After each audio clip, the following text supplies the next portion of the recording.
The great hall of Prime was cold, not in temperature but in feeling. Admiral Daniel Carter stood at its center, a single human among giants. The ceiling rose so high above him that clouds formed near the top. Light came from everywhere and nowhere, making the whole place glow with soft colors that shifted like oil on water. 12 species sat in judgment around him. Their seats floated in the air, arranged in a perfect circle. Each seat held a being so different from the next that Daniel's mind struggled to make sense of them all.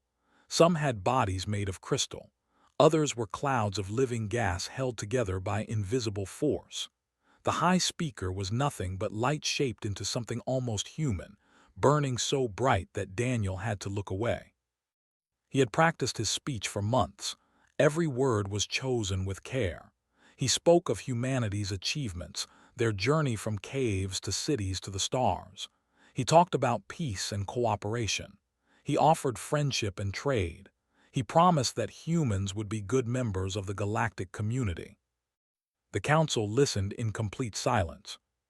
When Daniel finished, the high speaker rose from its floating throne. Its voice came from everywhere at once, filling the massive hall like thunder. "The council has heard the petition of the species called humanity," it said.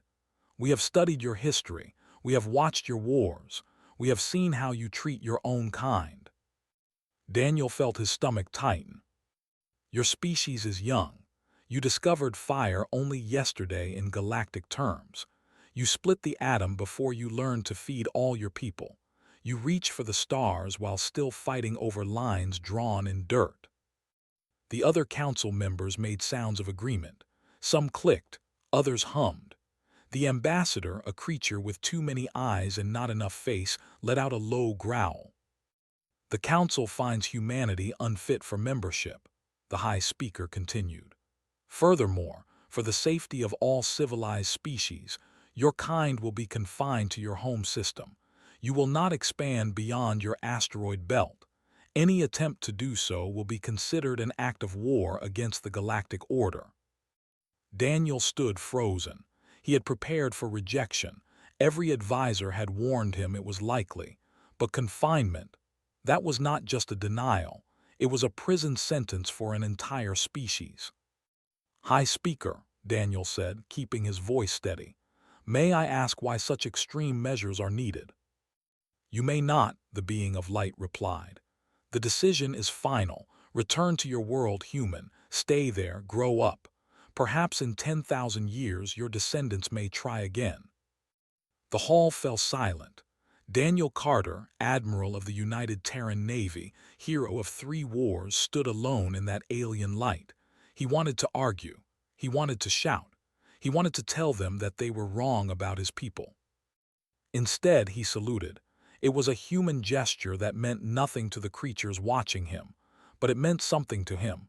It was a promise. "I understand," he said quietly. "We will remember this day." The journey back to Earth took 3 months.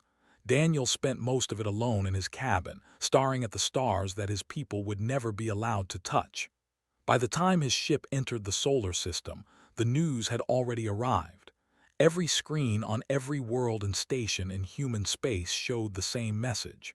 The Council had rejected them. Humanity was alone. Chancellor Maria Vance met him at the landing pad in Geneva. She was a small woman with gray hair and eyes that had seen too much. Behind her stood the leaders of every major nation, every corporation, every military force on Earth. They had all come to hear his report in person. "Tell me everything," she said. Daniel told her. He described the cold hall, the floating thrones, the being of light that had spoken for them all. He repeated every word of the judgment. When he finished, no one spoke for a long time. "Confinement," Chancellor Vance said finally. "They want to put us in a cage." "Yes, ma'am." She looked up at the sky. It was afternoon and the sun was bright, but Daniel knew she was not seeing the blue above them. She was seeing the black beyond it, the infinite black that they were forbidden to enter. "No," she said. That single word changed everything.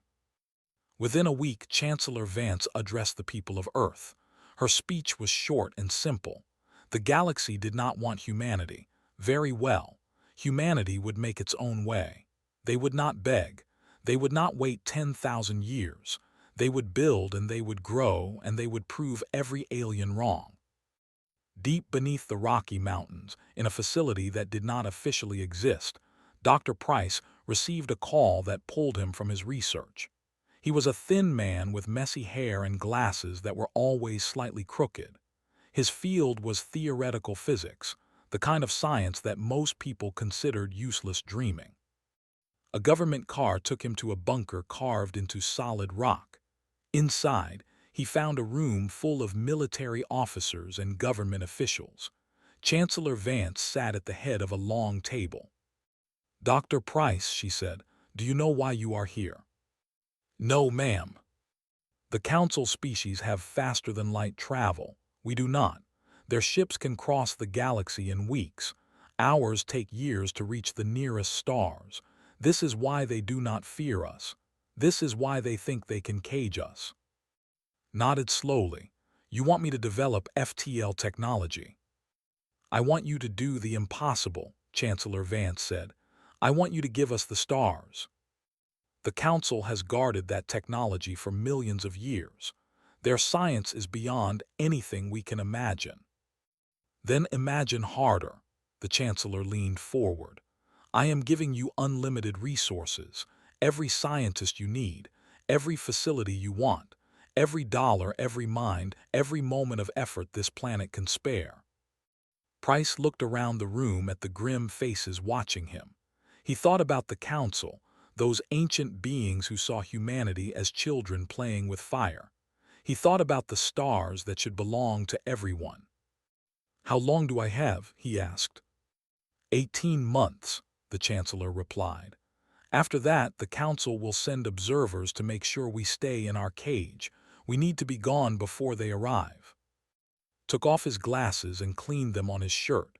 It was a habit he had when he was thinking hard. When he put them back on, there was something new in his eyes, something bright and fierce. "I will need a bigger lab," he said. And so it began. In secret facilities around the world, the minds humanity had ever produced came together. They worked without rest. They failed 1,000 times. They watched theories crumble and hopes die, but they did not stop. Because somewhere out there, beyond the cage the Council had built for them, the stars were waiting. And humanity had never been good at staying where it was told. 3 years passed like a fevered dream. Dr. Price slept 4 hours a night and drank enough coffee to kill a smaller man. His hair had gone gray at the temples. His hands shook when he was tired, which was always. But on the morning of March 15th, he stood before Chancellor Vance with a smile on his face for the first time in years. "It works," he said. "We call it the Horizon Drive." The Chancellor looked at the holographic display floating between them. It showed a small ship surrounded by equations she could not understand. "Explain it to me like I am 5 years old," she said. Laughed. It was a tired sound but genuine. "The Council species fold space. They bend it like paper until 2 points touch, then they step across. It is elegant. It is beautiful. It took them millions of years to perfect. And us, we punch a hole through reality and fly through the gap before it closes." Chancellor Vance stared at him. "That sounds dangerous." "It is extremely dangerous. The hole wants to collapse. The energy required is massive. If anything goes wrong, the ship and everyone inside it simply stops existing." Shrugged. "But it works. And more importantly, it works in places where Council drives fail." This was the key. Council ships needed stable space to fold.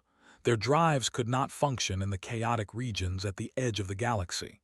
The outer rim, as those regions were called, had been declared worthless by every species in the Council. No one could reach it.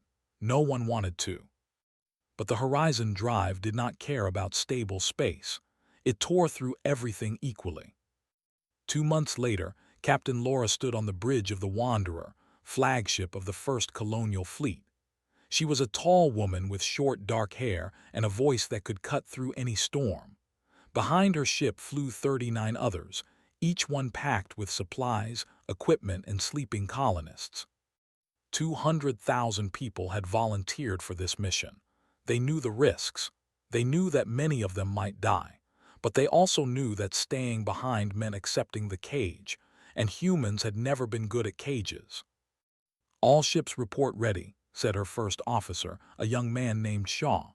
His face was pale, but his voice was steady. Laura nodded. "Begin the countdown." The Horizon Drive hummed to life. The ship trembled.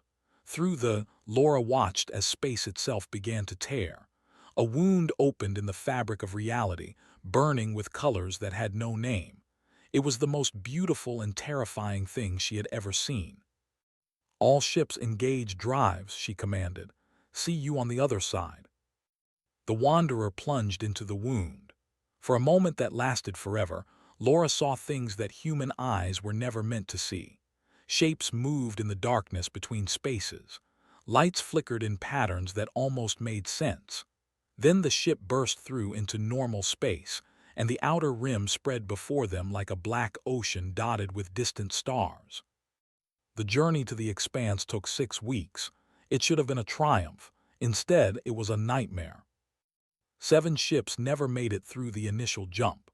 Their drives failed at the worst possible moment, and they vanished without a trace. 3 more were lost to spatial anomalies that the scientists could not explain. Strange storms of energy that appeared from nowhere and consumed everything in their path. Laura held memorial services for each lost ship. She read the names of the dead into the void, hoping somehow they could hear her. Then she ordered the fleet to continue. When they finally reached the expanse, 30 ships remained. Laura looked at the world floating before them It was blue and green, with white clouds swirling across its surface. It looked almost like Earth. "Scanners show breathable atmosphere," reported. His voice cracked with emotion. "Liquid water, temperate climate. Captain, this world is perfect." Laura let out a breath she had been holding for 6 weeks. "Then let us give it a name. This is New Providence, our new home." The colonists woke from their sleep chambers to find a paradise waiting for them. Within days, the first shelters were built. Within weeks, the first crops were planted. The colony grew like a living thing, spreading across the green hills and fertile valleys of their new world. Commander Torres led the survey teams that explored beyond the initial settlement. He was a quiet man with steady hands and sharp eyes, the kind of person who noticed things others missed. On the 43rd day after landing, he noticed something very interesting indeed. His team had been exploring a mountain range 200 kilometers from the colony. The peaks were tall and covered with snow, but the valleys between them were warm and filled with strange plants. It was in one of these valleys that found the structure. At first, he thought it was a rock formation, but rocks did not have straight edges. Rocks did not glow faintly in the darkness. Rocks did not hum with power after millions of years of silence. "Get me a direct line to the captain," said quietly. "Tell her we found something." What they had found would change everything. The structure was a building, though that word seemed too small for it. It rose from the valley floor like a frozen wave, made of material that scanners could not identify. Inside, the survey team found chambers filled with technology so advanced it made human science look like children playing with sticks. But that was not all. As explored deeper, he found a room with a window that looked out into space. And through that window, he saw something impossible. A network of lights stretched across the stars. Thousands of them, maybe millions, connected by lines of faint energy. It was a map of gateways that could transport ships across the entire outer rim in the blink of an eye. The Council had believed the rim was worthless because they could not reach it. They had never bothered to look at what was already there. An ancient civilization, older than any species in the Council, had built a highway through the stars. And now that highway belonged to humanity. Torres stood in that ancient room, looking at the map of lights, and he began to laugh. It was the laugh of a man who had just realized that the universe had a sense of humor. The species that had been cast aside, rejected as primitive and dangerous, had stumbled upon the greatest discovery in galactic history, and they had done it by going exactly where they were told they could not go. Back on New Providence, Captain receives report. She read it 3 times to make sure she understood. Then she sent a message to Earth, to Chancellor Vance, to Admiral Carter, to everyone who needed to know. The Outer Rim was not a wasteland. It was a treasure chest, and humanity had just found the key. 10 years can change everything. 10 years ago, humanity had been a species with one world and no hope. Now they were something else entirely. Admiral Daniel Carter stood on the observation deck of the battleship Defiant, watching cargo ships move between stations like bees around a hive. The Terran Frontier Navy had grown from nothing to a force of 62 combat vessels. It was not much compared to the Council fleets, but it was enough to make Daniel proud. Behind him, a holographic display showed the current state of human expansion. 17 colony worlds glowed blue across the outer rim. 43 mining outposts blinked yellow. Supply routes connected them all in a web of commerce and communication that grew larger every day. "Admiral," said his aide, a young woman named Sophie Grant, "the latest reports from New Providence have arrived." Daniel turned from the window. "What has Dr. Marsh found this time?" Dr. Marsh was the head of archaeological research in the Outer Rim.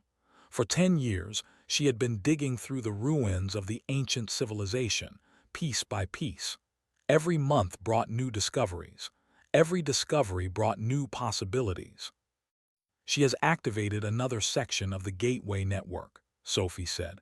12 new routes are now open. Also, her team has recovered what they believe is a weapons system.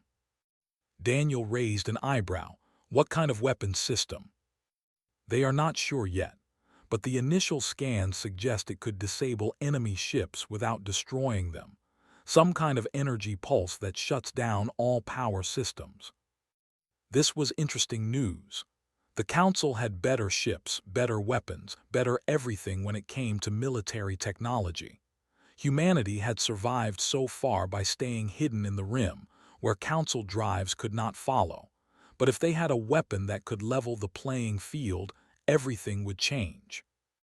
"Tell Dr. Marsh I want daily updates," Daniel said, "and increase security around her dig sites. If the Council learns what we have found, they will try to take it." On the station called Bastion, Governor Alex was dealing with problems of a different kind. Bastion was the capital of human space beyond Earth, a massive structure that floated in the void between star systems. 50,000 people lived and worked there, and every single one of them seemed to have complaints.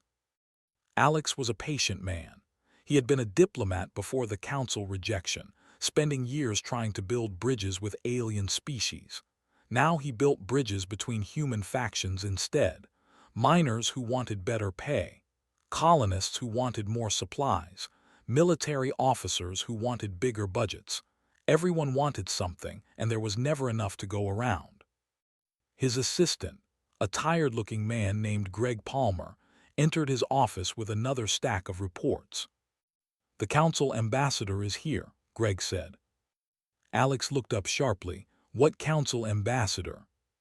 "He arrived an hour ago on a diplomatic vessel. His name is Al, from the Collective. He says he is here to observe human activities in the Rim." This was unexpected and unwelcome. The Council had ignored humanity for 10 years. They had not even bothered to enforce their confinement order, probably believing that humans would fail on their own.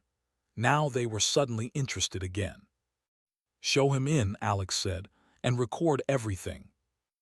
Ambassador Al was which meant he looked like a nightmare made flesh. His body was covered in hard plates of bone. His face had 4 eyes arranged in a diamond pattern. His mouth was a vertical slit filled with teeth that were too sharp and too many. But his voice was surprisingly gentle when he spoke. "Governor, thank you for receiving me." "Ambassador, what brings the Council to our humble corner of space?" Al's 4 eyes blinked in sequence. "The Council has become aware of human expansion in the Outer Rim. We are curious about your progress." "I see. And what has made the Council curious after 10 years of silence?" The ambassador paused. Alex could see that he was choosing his words carefully. "There have been reports, rumors of human ships appearing in places they should not be able to reach, whispers of technology that does not match anything in our records." Al leaned forward slightly. "The Council wishes to know what you have found out here, Governor." Alex smiled. It was not a friendly smile. "We have found a home, Ambassador, nothing more." But both of them knew that was a lie. Al spent 3 months touring human space. He visited colonies and mining stations. He spoke with scientists and workers. He watched human ships come and go through the gateway network, traveling distances in seconds that should have taken months. When he returned to Council space, his report caused panic. "They have found the precursor network," he told the assembled delegates. "The ancient gates that we believed were myths. The humans have activated them. They can move freely across the entire Outer Rim." The High Speaker blazed with angry light. "That is impossible. The precursors vanished before any of our species achieved sentience. Their technology is beyond understanding." "Apparently not beyond human understanding," Al replied. "I saw their ships use the gates with my own eyes. More than that, they are excavating precursor ruins, recovering weapons and tools we cannot even imagine." The council chamber erupted in chaos. Species that had not agreed on anything for centuries suddenly found common ground in their fear. The humans they had dismissed as primitive children were now sitting on top of the greatest technological treasure in galactic history. "We must act," the ambassador growled. "Send a fleet, destroy their colonies, burn their ships, end this threat before it grows any larger." Other voices joined the call for war. The fear in the chamber was thick enough to taste. But Ambassador Al raised a hand for silence. When the noise died down, he spoke again. "I spent 3 months among the humans. I watched them work. I saw their determination. And I will tell you something that frightens me more than their technology." The chamber waited. "They are not afraid of us," Al said quietly. "We rejected them. We humiliated them. We tried to cage them like animals, and instead of breaking, they became stronger. They went where we could not follow. They found what we could not find. And now they look at us not with fear, but with something else entirely." "What?" the High Speaker demanded. Al's 4 eyes were dark with worry. "Patience. They are waiting for us to make a mistake, and when we do, they will be ready." The Council voted for war anyway. 300 ships from the combined fleets of the and empires were assembled.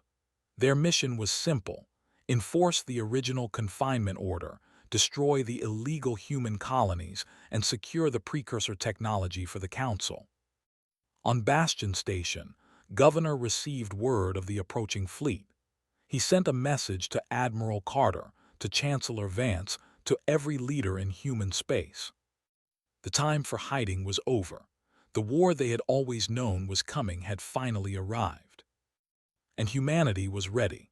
Admiral Daniel Carter looked at the tactical display and felt cold. 300 enemy warships were moving toward the expanse in perfect formation.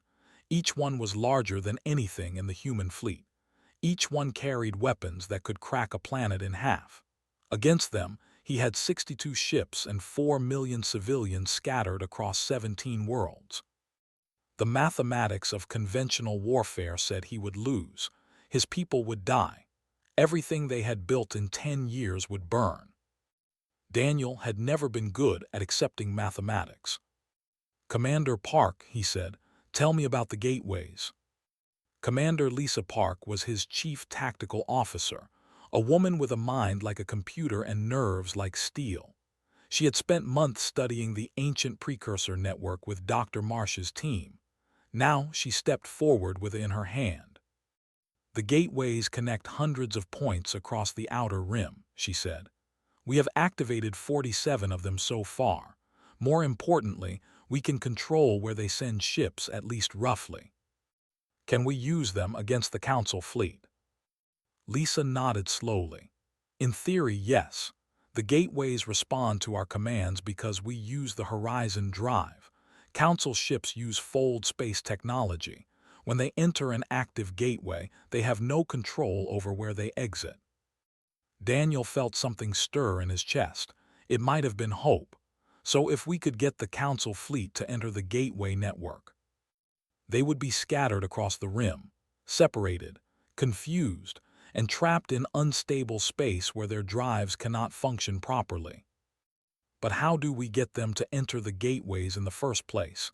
They know we have this technology. They will be cautious. Lisa smiled. It was not a nice smile. We give them what they want. We make them think they have already won. The plan took shape over the next 3 days. It was desperate and dangerous, the kind of strategy that only worked in stories. But Daniel had learned something about his species over the past 10 years. Humans did their best work when their backs were against the wall. Orders went out to every colony in the expanse. Evacuate immediately. Take nothing but essential supplies. Leave everything else behind. Make it look like you fled in panic. The colonists obeyed without question. They had known this day might come. They had prepared for it. Within 48 hours, 17 worlds were empty. Cities stood silent. Farms were abandoned. Ships hung motionless in orbit with no one aboard. The Council fleet entered the expanse expecting a fight. Instead, they found ghosts. Fleet commander of the Empire stood on the bridge of his flagship, confused and angry. His sensors showed human settlements everywhere, but no humans. No ships. No resistance. "Where are they?" he demanded. His tactical officer, a young with nervous eyes, checked his displays again. "Unknown, Commander. They appear to have evacuated the entire region." "That is impossible. 4 million people do not simply vanish." But apparently they did. The Council fleet spread out across the expanse, searching for any sign of their enemy. They found empty colonies and abandoned stations. They found crops rotting in fields and meals left half-eaten on tables, but they found no humans. They are hiding, decided. They know they cannot win, so they flee like cowards. Send scouts deeper into the rim. Find them. The scouts went.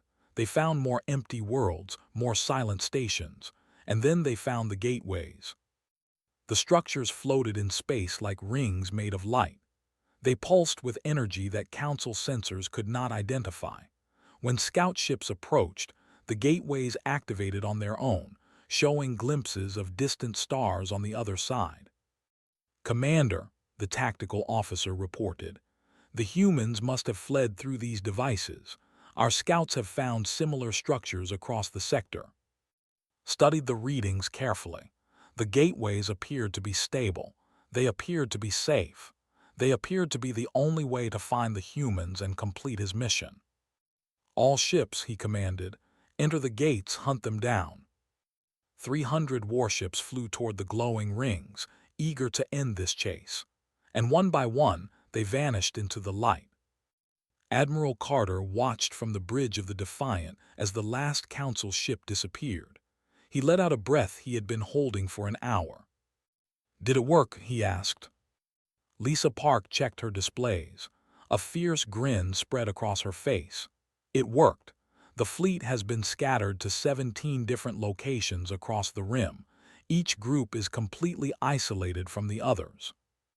The gateways had done exactly what they were designed to do.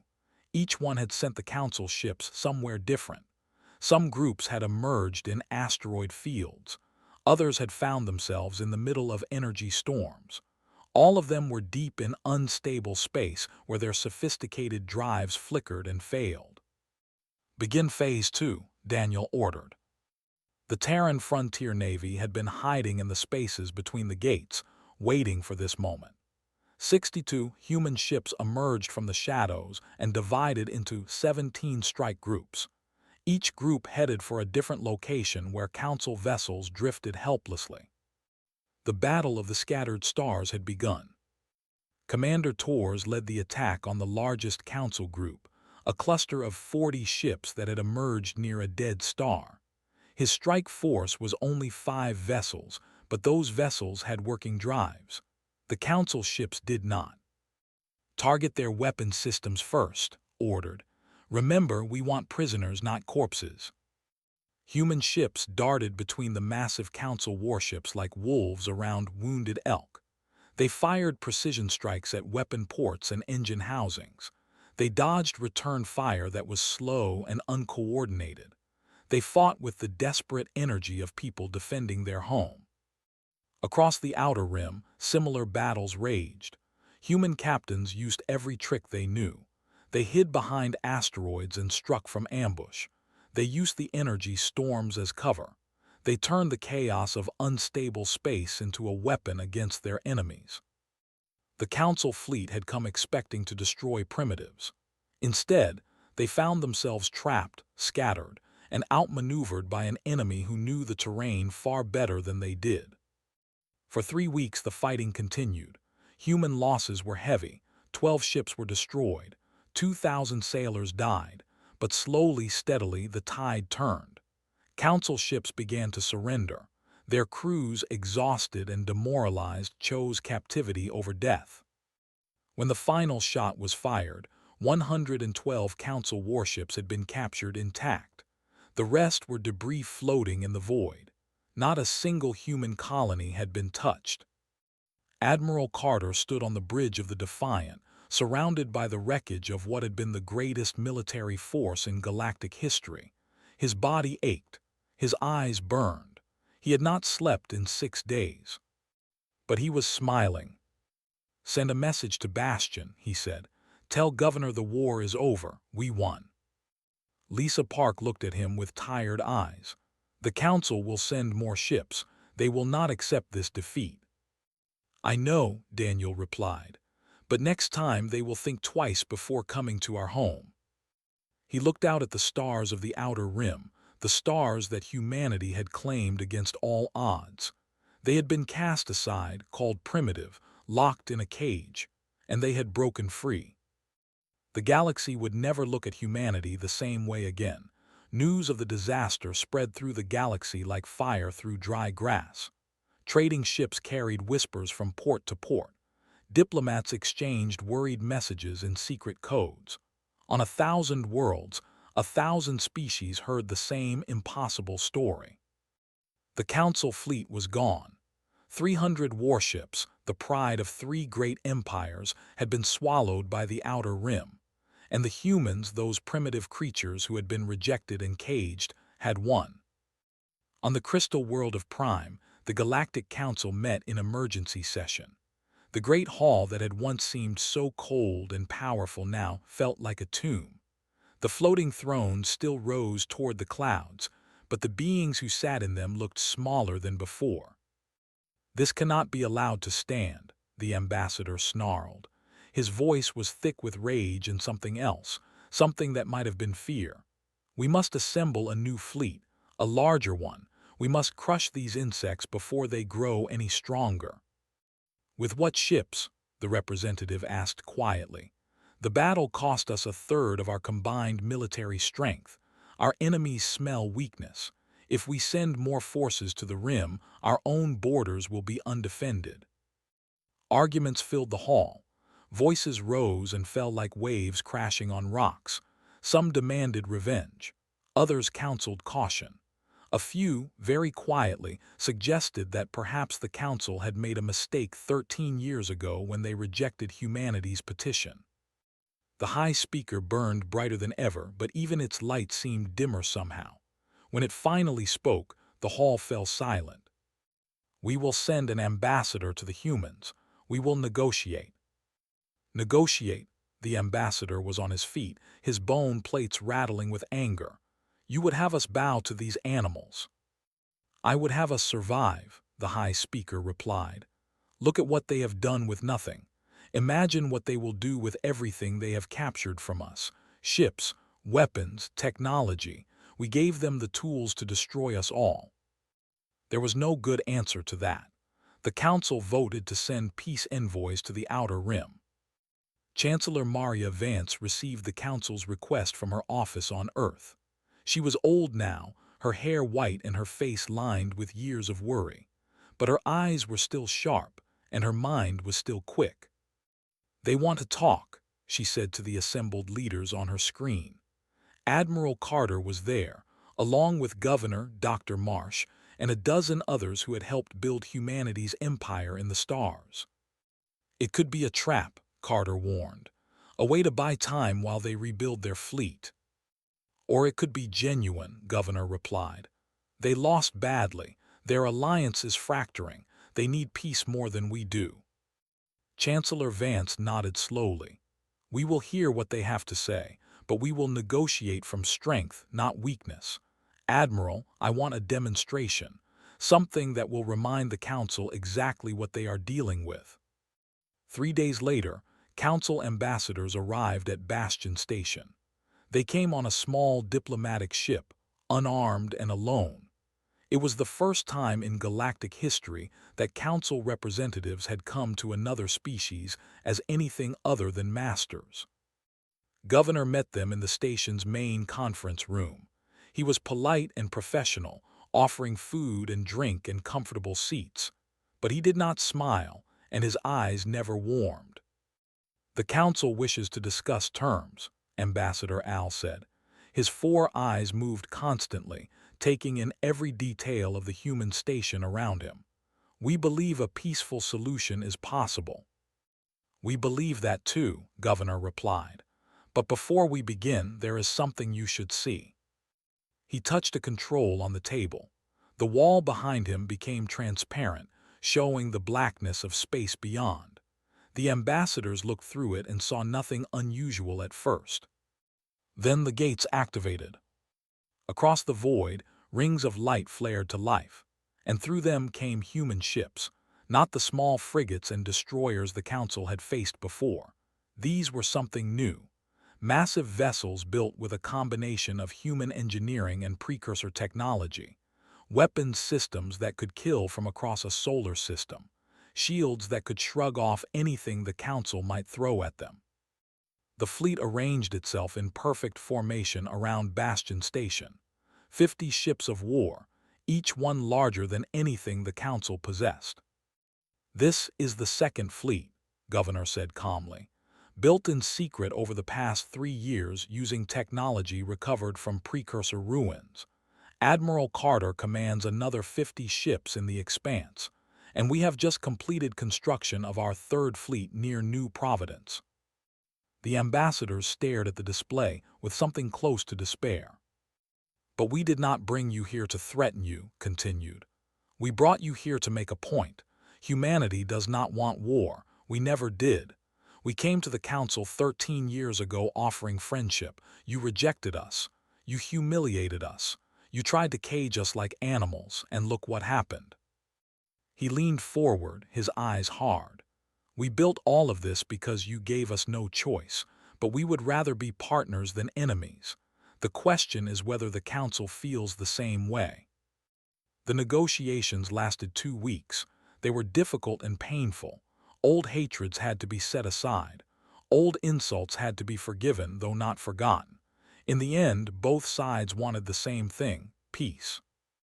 The Treaty of Bastion was signed on a beautiful morning in early summer, Earth time. Chancellor Vance came in person, the first human leader to set foot on Bastion Station. She was tired and frail, but her signature on the document was firm and clear. The terms were simple. Humanity received full recognition as an independent stellar power. They gained unrestricted access to galactic trade networks, and they kept the entire Outer Rim, a territory 3 times larger than the Council's combined holdings. In exchange, humanity agreed not to share precursor technology with anyone outside the treaty. They agreed to allow Council observers in their space, and they agreed to help defend the galactic order against external threats, should any appear. It was more than anyone had dreamed possible 13 years ago. After the ceremony, Governor stood on the observation deck of Bastion Station, watching the council ambassadors depart. Commander Torres joined him, in hand showing the latest reports from the frontier. "Hard to believe it is over," Torres said quietly. Shook his head. "It is not over, it is just beginning. We have 17 colony worlds now. In 10 years we will have 100. In 50 years we will be the largest power in the galaxy." "You think the Council will accept that?" "They will have no choice. That is what they never understood about us." Turned to look at his old friend. "We do not give up. We do not accept limits. We do not stay in cages. Push us down and we get back up. Lock us away and we break free. That is what it means to be human." Torres smiled. "They cast us aside, called us children playing at civilization. And now their children control more space than their entire alliance. Looked out at the stars spreading endlessly before them. Funny how things turn out." On Earth, Chancellor Maria Vance gave one final address to her people before retiring from public life. She spoke of the long journey humanity had taken from rejection to triumph. She spoke of the sacrifices made by those who did not live to see this day.